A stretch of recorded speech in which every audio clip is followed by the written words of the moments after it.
Israel's air and missile defense is effectively collapsed. They can't knock down most of what's hitting them right now. But more important, the missiles they're using now, they can fire 10 missiles instead of 100 missiles and do more damage because the payloads are thousands of pounds of explosive, and they are accurate, and they can't be stopped. So you don't have to fire 50 or 100 missiles to achieve your aims. And this eludes people. The second part is that large numbers of the missiles and underground facilities are in eastern Iran. They haven't been touched. They haven't been subjected to any sort of attack at all. So I was listening yesterday evening to some of the people that appear on Fox News. I don't usually listen to Fox very much, but I was warned that Senator Cotton and Senator Hawley would both be on there. And shockingly, they began to talk about, well, it's time for us to declare victory. We've done all we can, and it's time to just declare victory and bring home the men. Okay, fine. What I'm hearing here in Washington from people that I know that are on the inside, as well as now it's been verified through Fox News, which is kind of a mouthpiece for the administration, Donald Trump wants to get out of this. He's finally figured out there's nothing to win. We can drop bombs and shoot missiles at these people all that we like. It's not going to change the condition of the region. It's not going to improve anything. Worst of all, it's going to send the world into an economic recession, maybe depression. And he's got all sorts of people telling him, listen, boss, you've got to stop this and stop it soon, because if you don't, we're going to be in a state of poverty along with the rest of the world. The rest of the world is already headed down the tubes. If you go to Europe, the prices of gas are 3-4 times what they were. In Asia, it's apoplectic. Southeast Asia, it doesn't matter where you go, Southwest Asia, the situation is dire from a purely financial economic standpoint. And we don't exactly have a very strong financial position given our national sovereign debt. And we seem to be debasing our currency at the moment. So the whole idea that really underpins the American economy, Daryl, is the petrodollar. And the petrodollar, very simply, is we buy your oil. You live in the Arabian Peninsula. We buy your oil. The dollars that you get from us, you reinvest in our treasuries. And by reinvesting it in our treasuries, we're able to continue an economic expansion. Well, that's over. It's done. Yeah. And how rich are we going to remain without the petrodollar? And I think the answer to that is not terribly good. So I think we've effectively lost this war. I think the Iranians know it. And they are now saying that they've had feelers from us, which I'm sure is probably true behind the scenes. We would like a ceasefire. And the Iranian Revolutionary Guard Corps and the government itself, the armed forces, have all spoken with one voice. There will be no ceasefire. So the real question at this stage is, can Israel survive several more days or weeks of devastating destruction from missile attack? What are we going to do? How long can we continue to keep this up at a point in time where our missile stocks are dropping off precipitously? Are we going to start trying to drop dumb bombs? In other words, not precision guided, which are fine if all you want to do is rubble people's cities. In other words, we're in a very difficult position now, Daryl. This thing has not gone as planned. In Vietnam, Ho Chi Minh had his strategy was just, impeccable. And, right now it sounds like the Iranians' strategy, seems to be really sharp. I mean, obviously their head leader was killed and then his son was replaced in. And so they had a strategy for succession. And then now they are attacking, to my understanding, they're attacking the nearby neighboring nations and really impacting these infrastructure. So it seems like it's getting to the point where the neighboring nations are really thinking about the implications for them. And so there was a recent article that said the Gulf Cooperation Council are all assessing future and current investments and sponsorships if this war lasts long. And so we've had Saudi Arabia come in, and I guess they pledged $1 trillion or something like that. I think Trump said trillions of dollars. And so, I'm curious in your perspective there on if this goes longer, what implications are there for them, and how does this impact our relations with Saudi Arabia and this whole petrodollar system? Well, there are two things to keep in mind. When there is no strategy in war, there is no end to the war. We never had a strategy. I think the problem in Washington was that, first of all, it's a combination of ignorance and arrogance. We did not have a high opinion of Iran and its military capabilities. We didn't understand Iran. Iran is Persia. It's been around for 2,700 years. This is a large civilizational state. And this state is not going to roll over for Israel or us. And remember that all the demands that President Trump has set forth are Israeli demands. All we have been doing is acting as Israel's enforcer. And Israel's demands were never realistic. Because effectively, you give up not just your uranium enrichment, you're going to surrender your ballistic missile arsenal. You're going to stop cooperating with your friends in the Gulf, whoever they are, and you're going to basically worship at the altar of Israel. You're going to do what we tell you. You're going to accept our military and political hegemony over the region. Well, Darrell, that's not going to happen. That's an impossibility. And we stupidly signed on for these outrageous demands. Now we're trying to figure out how do we back down from these demands and get out of the Gulf. That's very difficult because we've now got an adversary that says, well, you may be finished. We're not finished. And we're going to keep going.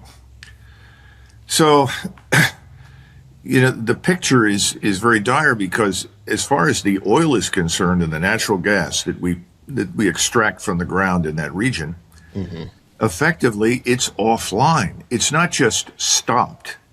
In other words, you're not talking about wells that are pumping, refineries that are refining, storage tanks that are being, emptied. No, it's over for the moment. In other words, I would say for at least 6 months to a year, most of the oil in the region is offline. It's as though, in your house, you have a circuit breaker and, the current goes out, you go out to the circuit breaker, you hit the switch and they go up. Well, they want to hit the switch and turn on the oil. It's not happening. It's not going to happen. There's talk right now, we have to get back at these Iranians. We'll destroy Karg Island. That's the big oil terminal for the Iranians in the Persian Gulf. And they've made it very clear, if you destroy Karg Island, which is our oil terminal from their oil fields, then we will destroy all of the oil infrastructure in the Persian Gulf. And we've said, oh no, they'll never do that. Wrong. They will do it. Just look at what they've done already, and there's not a damn thing we can do to prevent it. So now we have the rest of the world breathing down our necks saying, if you don't stop this very soon, we're going into a global reset that is economically catastrophic, not just for us, but for the whole world. So I don't think the GCC has much flexibility. And remember, first, it was the British for over 100 years that promised and delivered on protection for these little oil kingdoms, including Saudi Arabia. We agreed privately in the 1930s to protect the Saudi oil resources. Now, what we found out is that we can't do that. We can't shoot down the missiles. We can't bring the Iranians, so to say, to heel. We couldn't even defeat the Houthis. Does anybody remember the Houthis? Being this tribe of backward Arabs living in the mountains in southern Yemen that everybody dismissed out of hand as incapable. They shut down the Red Sea. They shut down commerce to the Suez Canal.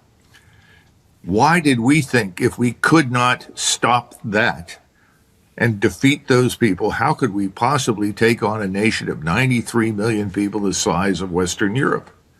And these people are very proud. They're proud of their origins, their culture, their identity, their history. We spit on it. That's the problem. And they're not going to do business with us, certainly not on our terms. So I think we're going to have to find someone somewhere who can mediate for us. But I think the terms that we will have to agree to, Darrell, are going to be very humiliating for the United States.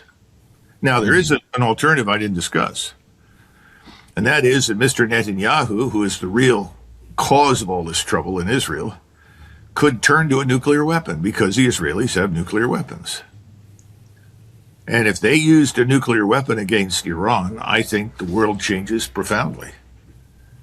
Yeah. And I don't even want to consider the possibilities of what could happen after that, but they could include a nuclear catastrophe for Israel, because there are many people in the world who will not tolerate this.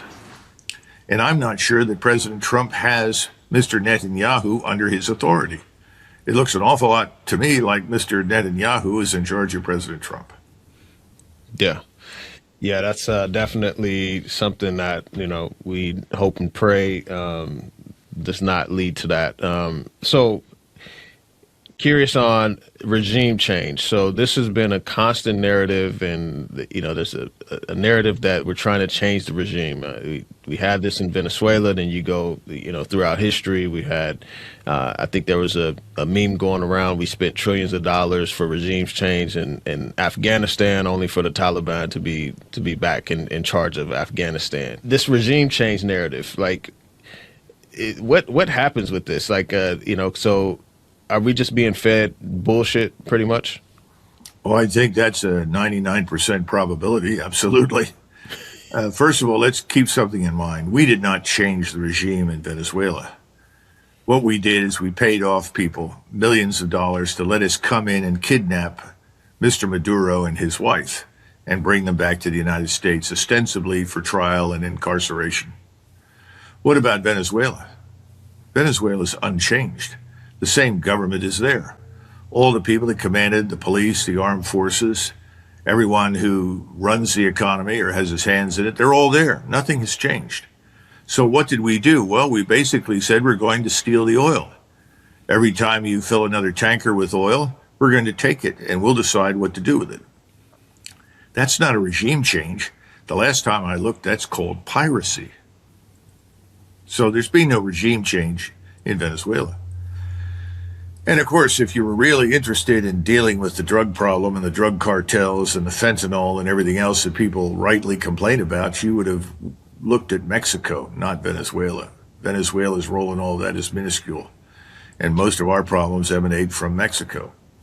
But, that's water under the bridge. So we've really changed nothing. So now we're talking about a place called Iran and changing the regime there. And that never had much chance of occurring. And I think we have to go back to the Kosovo air campaign back in 1999, because that campaign was launched with the purpose of removing a man named Milosevic from the presidency of Yugoslavia, or what was really at that point Serbia Plus. And we bombed for 78 days, and ultimately the bombing did not change anything. What the bombing did is it compelled us, when it did not cause the Serbs to relent and surrender, it caused us to send the Deputy Secretary of State, Talbot, to go to Moscow and negotiate a deal with the Russians about which we know very little in terms of details, and persuade the Russians that in return for what we promised to do for them, they would pull the plug on Milosevic. Now, what does pull the plug mean? Milosevic began the air campaign against us, or we began it against him, and he was promised by the Russians that they would provide food, medicine, and fuel to get through the winter. Remember, all of this started in February, and the Serbs said, well, we think we can hold out through the summer into the fall, but we'll need help to get through the winter. Well, the Russians agreed to whatever terms that we had offered them, whatever bonuses, and they backed out. And they told Milosevic, we can't promise you anything for the future in terms of food, fuel, and medicine, so you'll have to make the best deal you can with the Americans. In response to that, after 78 days of bombing, the Serbian military establishment pulled out of Kosovo. The reason I bring that up is because we fought that air campaign, or we conducted it, because we wanted to get rid of Milosevic. 6 months plus after the air campaign, Milosevic was removed by his own people. And I would go back to Iran and I would make the argument that had we stayed out of Iran's internal affairs, and let events run their course in Iran, we would have seen a new government in that country much sooner. But now, having attacked it, everyone in the country, whether they like the regime in Tehran or not, is a nationalist. They are all determined to defend their country. They are determined to defeat us. In other words, we forced cohesion on Iran and Iranian society. But I would bet that probably by Christmas next year, or maybe the spring of next year, we will see change in Iran that we will probably welcome purely from the standpoint of what makes sense socially, culturally, politically. But we're not going to have a friendly regime there, not for a very, very long time. And that's tragic because Iran has more reasons and we have more reasons to cooperate with them and they with us than we have to fight with each other strategically. So this entire construct, this war, is all a function of Israel and the enormous amounts of money that wealthy Zionist billionaires in the United States have poured into President Trump and Congress for many years, by the way, to ensure that whatever they wanted to happen, which they deemed to be in Israel's interest, would happen. And I don't know if you saw it, and I wouldn't want you to have to go back and listen to it because it was terrible, but President Trump's State of the Union speech, at one point, he finally mentioned Iran, and he said, Iran must never have a nuclear weapon, and while I am president, I am committed that I will stop that no matter what. For the first time, he got a standing ovation from everybody in the Congress, including all the people opposed to him. Well, why? Because all of those people have been benefiting from the largesse of these billionaires working for Israel. In other words, our Congress was purchased along with the White House. So this makes it all that more difficult for President Trump, who I understand is genuinely looking for an exit, a so-called off-ramp, and would like to put this war behind him.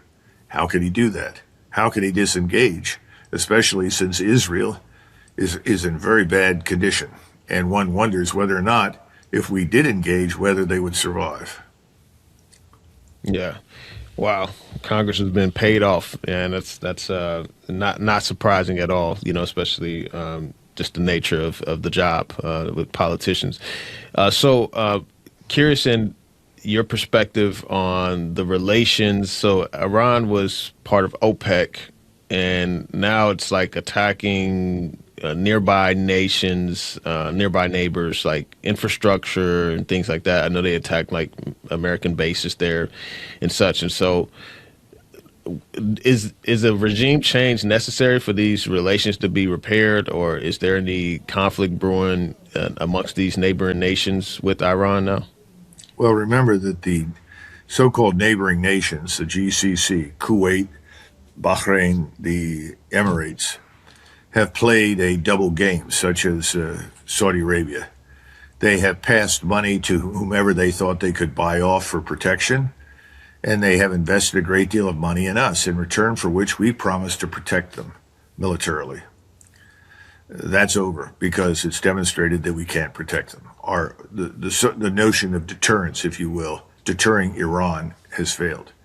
Now, these countries did not directly join with Israel in precipitating this war, but they have been playing a double game with the Israelis. And remember that Iran, along with other Muslim Arab countries, and I would argue Turkey as well, have all been appalled by the mass murder and deportation of Palestinians from Israel. But whereas the Saudis and these Emirates in the Gulf have simply paid lip service to it, while simultaneously continuing to cooperate and do business with the Israelis, the others have not.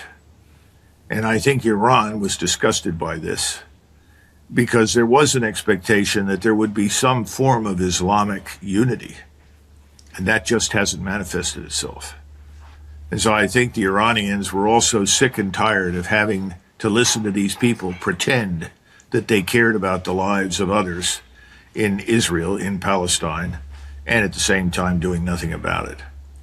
So you can't really separate any of this from what's been going on in Israel. And what begins after 7 October, this massive deportation, extermination campaign, call it whatever you like, that cannot be viewed as distinctly separate from everything else that's happening. And remember, we have actively supported that campaign of deportation and murder. We have provided weapons, we have provided ammunition, we have provided all forms of support, even military support in a clandestine fashion, and advice to the Israelis. So we're the enemy. And we have been the enemies of Iran since 1979. We've never been willing to sit down and really talk to these people and treat them as equals.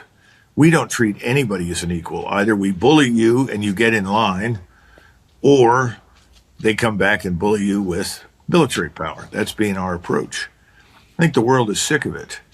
And I think the Iranians have a lot of support around the world because they see Iran as standing up to the bully. Mm-hmm. So all of this plays into the psychological aspects of the campaign. It's also why it's so difficult to stop. And I'm sure you heard President Trump recently came on, and he was, I think it was on an airplane, maybe it was Air Force One. He was questioned, and he described the Iranians as among the most evil people on earth. What? Wow. Why? Oh, they chopped the heads off of babies. What? No, that's not true. And we also know that however horrific that Hamas attack was on 7 October, what the Israelis did, it took that and magnified it and exaggerated that of all proportion to reality. Trump has signed on for all this inflammatory rhetoric of hatred that he's borrowed from Mr. Netanyahu. I mean, it's catastrophic. How do you make peace with people when you talk about them in those terms? Mm-hmm. He's made it very hard. Yeah, for sure. So the narratives around our munition stockpiles being low, and I bring this up because, I've had some people, kind of challenge me on the Strait of Hormuz, like, oh, we're cutting off China. And I'm like, okay, well, China refines 90% of the world's rare earths, and those are used in our missile defense systems and things of that nature. And so I'm curious in your perspective on China's role, and then also is our munitions situation, is that dire? Where does that stand? Do you know? Well, listen, I think you brought a couple of points up. First of all, yes, we've run low, especially in all of the expensive exotic munitions, the missiles that are used for air and missile defense and the strike missiles. Why? Because we've been shipping them in large numbers to Ukraine, where they have been used, I think, very, very foolishly. When you start shooting missiles that cost you $2 million a pop to shoot down a $20,000 unmanned drone, you're wasting missiles, if you understand me. And the Ukrainians have done a lot of that. We have, I think, unnecessarily reduced the sizes of our stockpiles. Now, if you're talking about regular artillery ammunition, no. We've got lots of that. In other words, the non-exotic, straightforward, conventional munitions, we have unlimited stockpiles. As far as missiles are concerned, that's not true. If you're talking about Patriot missiles, GEM-T missiles, THAAD missiles, go down the line. No, we're running very low on those kinds of things. And that's why I started off by telling you Iranians have invested for the last 20 years in this enormous missile arsenal of 45,000. And they had the luxury of throwing away large numbers of missiles at the beginning in order to exhaust the missile defenses. Because anytime you try to shoot down an incoming missile, you're inclined to shoot at least 2 missiles at it. Well, that's a losing proposition. Just run the math. You're going to lose that battle. Inevitably, you're going to run out of missiles before the enemy who's throwing missiles at you does. And I think that's what's happened in the Gulf. Now, can we make up for that shortfall? Yes, but it's going to take time. China, for instance, builds 1,000 missile or rocket motors in a day. Think about that. We produce 100 missiles of all types in a month. Wow. Are we going to keep up? I don't think so.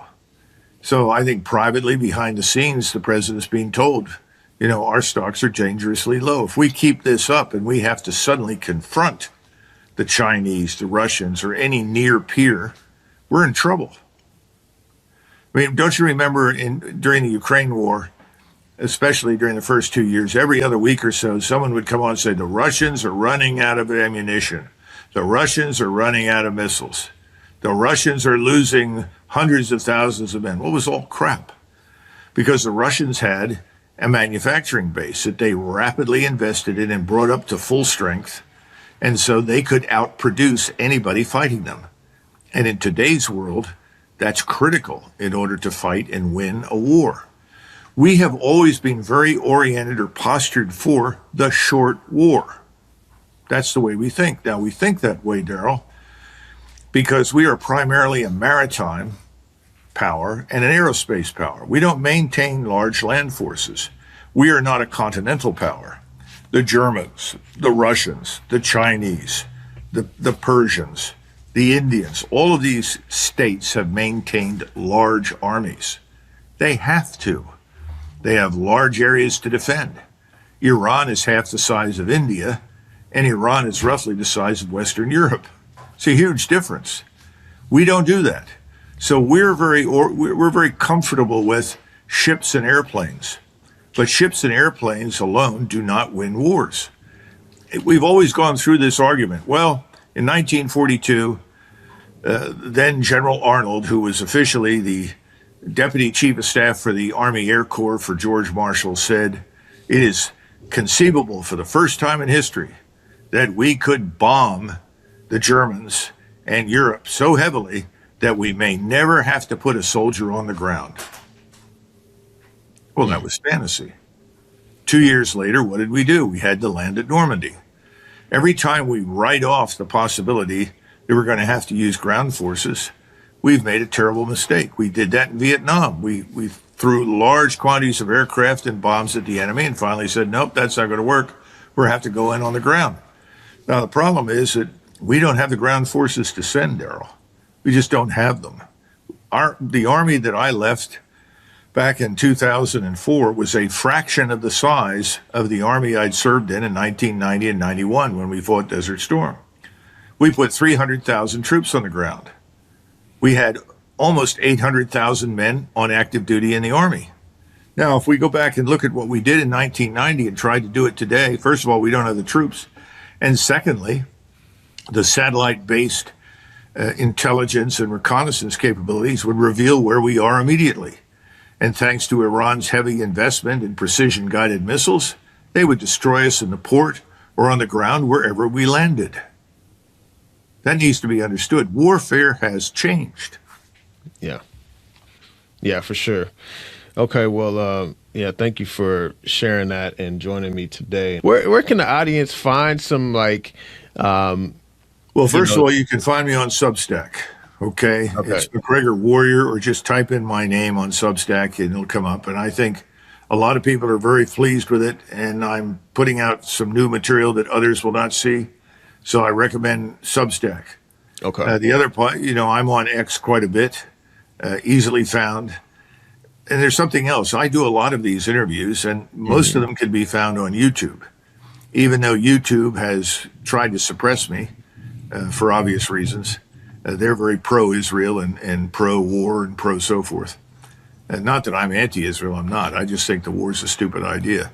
Yeah. But, in the final analysis, just make sure you type in McGregor, MacGregor, and then you'll get to me. Okay. That's good. And any tips for navigating all the propaganda? I mean, there's so much propaganda out there. And just understand if you're investing, in addition to investing in precious metals and resources, I would definitely invest in oil. People need to understand this oil crisis is not going to go away anytime soon. Even if the whole war stopped and we agreed to completely leave the Gulf tomorrow morning, the oil is offline for months and months and months. So you'll see $200 a barrel. You may see $300 before this is over. So what I would urge people to put their money into oil. And one quick point on rare earths. There is no shortage of rare earths. They're all over the place. The problem that we have, very stupidly, is that we have failed to build refineries. In other words, to take the material that we can then condense and refine into rare earths and build it here in North America. We and Canadians should do that. We could be the center of the world if we invested effectively in that. And we have all these wonderful waterways that carry freight. Just look at the Great Lakes. Look at the St. Lawrence Seaway. Look at the rivers that run to the west out of Canada and the United States. All we need to do is strategically place these, invest heavily in it, and we can end our dependence on China and other countries for refinement of rare earths.